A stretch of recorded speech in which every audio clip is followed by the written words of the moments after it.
Once upon a time, there was a man who had 2 sons.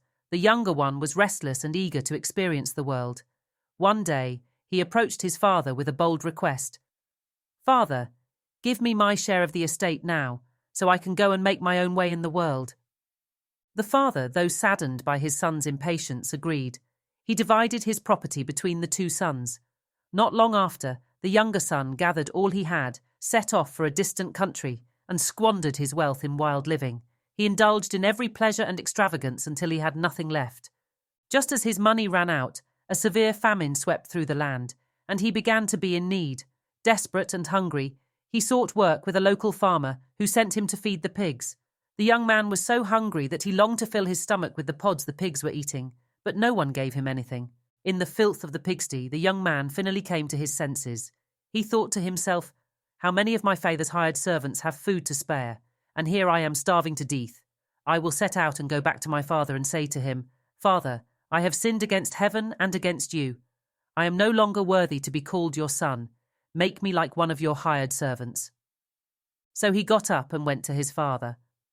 While he was still a long way off, his father saw him and was filled with compassion.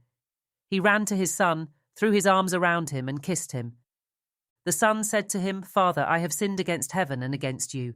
I am no longer worthy to be called your son." But the father said to his servants, "Quick, bring the best robe and put it on him. Put a ring on his finger and sandals on his feet. Bring the fattened calf and kill it. Let's have a feast and celebrate. For this son of mine was dead and is alive again. He was lost and is found." So they began to celebrate. Meanwhile, the older son was in the field. When he came near the house, he heard music and dancing. He called one of the servants and asked him what was going on. "Your brother has come," he replied, "and your father has killed the fattened calf because he has him back safe and sound." The older brother became angry and refused to go in, so his father went out and pleaded with him. But he answered his father, "Look, all these years I've been slaving for you and never disobeyed your orders. Yet you never gave me even a young goat so I could celebrate with my friends. But when this son of yours who has squandered your property with prostitutes comes home, you kill the fattened calf for him." "My son," the father said, "you are always with me and everything I have is yours. But we had to celebrate and be glad, because this brother of yours was dead and is alive again.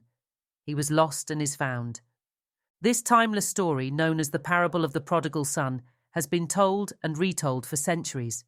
It speaks to the themes of forgiveness, redemption, and unconditional love. The younger son's journey represents a path of self-discovery and the realization of the consequences of his actions. His return home is a powerful metaphor for repentance and the grace that awaits him.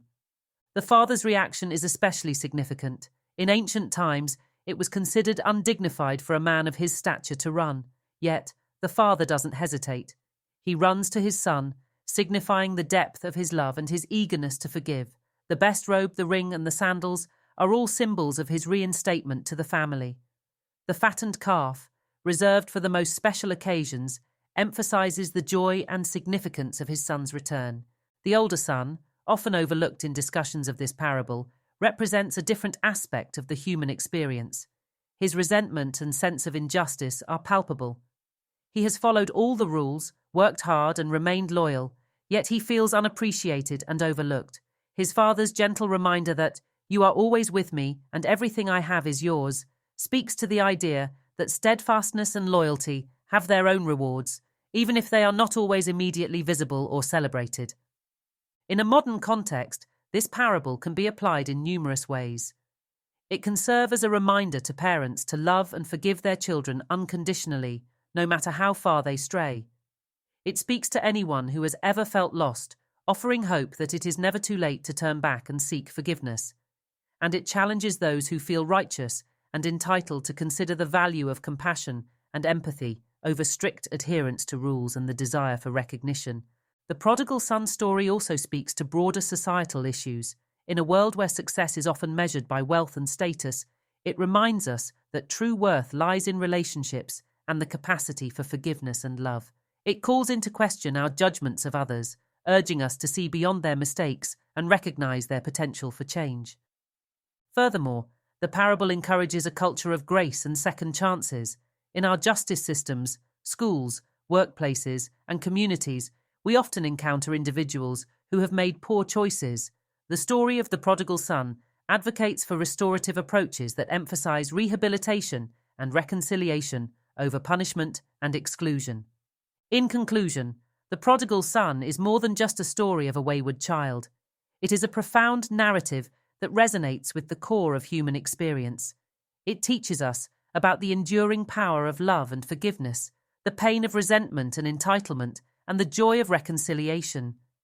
It challenges us to reflect on our own lives and relationships, urging us to embrace grace and compassion in all our interactions. Whether we identify with the wayward younger son, the steadfast older brother, or the loving father, there is a lesson in this parable for each of us. By retelling this ancient story in modern words, we can connect its timeless wisdom to our contemporary lives, finding new meaning and inspiration in its familiar lines. The prodigal son will continue to be a powerful narrative, reminding us that no matter how far we stray, there is always a path back home, and that true love is always waiting to welcome us with open arms.